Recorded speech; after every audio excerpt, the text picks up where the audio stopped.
All right, so far we have chatted about how to use the normal distribution to go from x to z to p.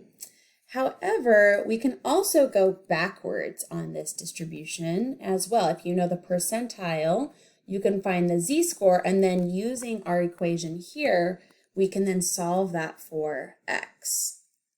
So let's go ahead and look at this example here. It's the same as the previous video where we have a biology final exam. The mean is 75% with a standard deviation of 7.5%. So let's go ahead and write that. The mean of this distribution, we'll just write it as 75. I'm not going to worry about the percent units. Standard deviation of 7.5. Now, if I want to find the top 10% of scores, right, that's going to be over here somewhere, 10%. It's important to realize that that's then the 90th percentile, because when I go look in my table here in just a second, right, like I need the left-hand probability. So the 90th percentile would be the top 10% of scores in this situation, because top 10 here is higher scores. Now you want to be careful, because if this was like running times, then you would want like the top 10% of running times would actually be on the bottom 10% of the distribution. So you really need to think in context of the distribution as to like what top 10% means. Top 10% in this situation means the highest test scores. So that's what I'm looking at. So I want to know, like, what is this x, right? Like that, what is that value? Well, let's go find the z-score for 90%. Here's what you do. So when you open up your table here, remember the probabilities are here on the inside piece, and I want to find 0.90 as close as possible right here. Now it's in between these two values is where 0.9 would be as a percentile ranking. So I'm just going to choose the number that is directly between the z-score of 1.280 and the z-score of 1.290. I'm going to go back and show you that here on the table. So 90 happens at a z-score of 1.28. In between that and 1.29. Now I added in an extra 0 here because I need the number that's between those two. And so the z-score I'm going to choose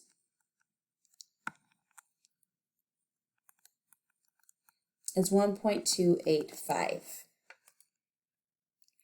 And I'm going to set that equal to x minus the mean over the standard deviation, and I'm going to solve this for x. So I'm going to do that by multiplying both sides by the standard deviation.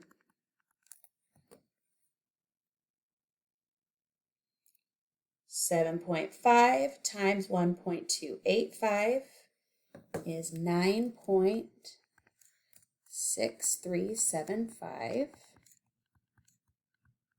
And then I'm going to add 75 on both sides to solve that for x. Now I'm going to round this to the nearest percentage because it's a test score. So students who scored an 85 or higher were in the top 10% of scores. Now if I wanted to find the IQR of this exam, well then I need to figure out what the 25th percentile x value is and the 75th percentile x value is. Well, let's first find their z's. I'm going to find this one first because I only have that positive z's, and we'll talk about that here in just a second. So again, I'm going to look in here as close as I can get to 0.75, right in here. So that is the number between 0.67 7 and 0.68. So I need a number that is directly between 0.670 and 0.680. And so I'm going to say that this z-score is 0.675. Now, this is all proportional, right? So 25% and 75% should be centered at the same point around the mean. So the z-score for 25% is just going to be negative 0.675. All right, I'm going to set this up the same way. Equals x minus the mean over the standard deviation. I'm going to go ahead and get rid of this for now so that I have some room to write. Okay, it's not letting me erase that. Okay, negative 0.675 times 7.5. And then I'm going to add 75. Here, let me go back. Let me go back one. I don't want to skip too much. 0.675 times 7.5. So that gives me negative 5.0625 equals x minus 75. And then I'm going to add 75 over.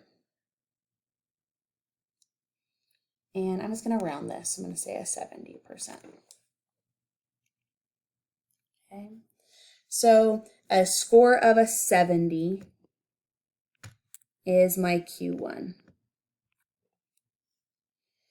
Let's do this also. I'm going to just have to use this space down here. Now, I could go through this whole shebang, okay? But if I know my mean is at 75 and Q1 is at 70, then hopefully we can see that Q3 would be at about 80. And you could go through this math if you wanted to, but it should become pretty apparent when you have that symmetry that you can just add and subtract the same numbers and on both sides and it's symmetric, okay? Therefore, the IQR is Q3 minus Q1, 80 minus 70, so the IQR is 10.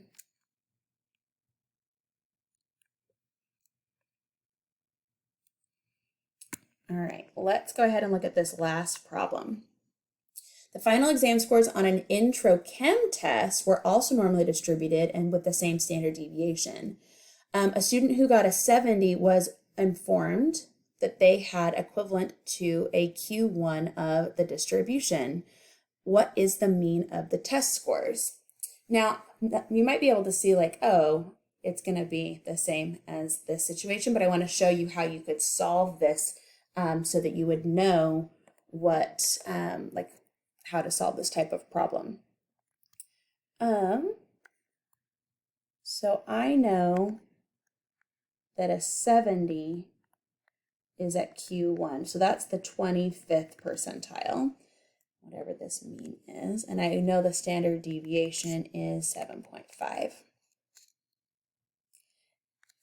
Now, what I don't know because of this mean is if this number over here, like what that is, like I don't know that it's 80 because I don't know yet what the mean is.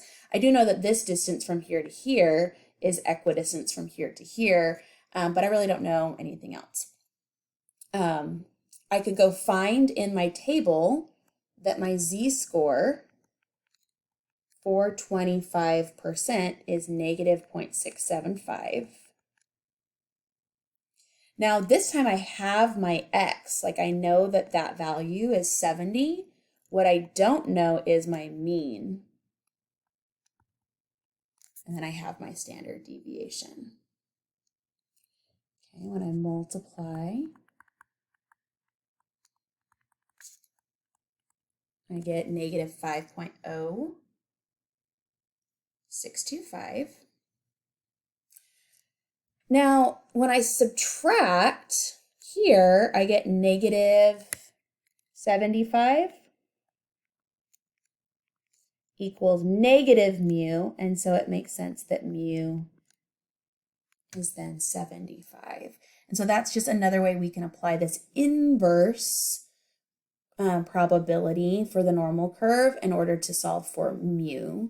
It just so happens that these end up being the same type of distribution in descriptive statistics for these classes. But that's how you would solve for mu if that's something that you needed to do.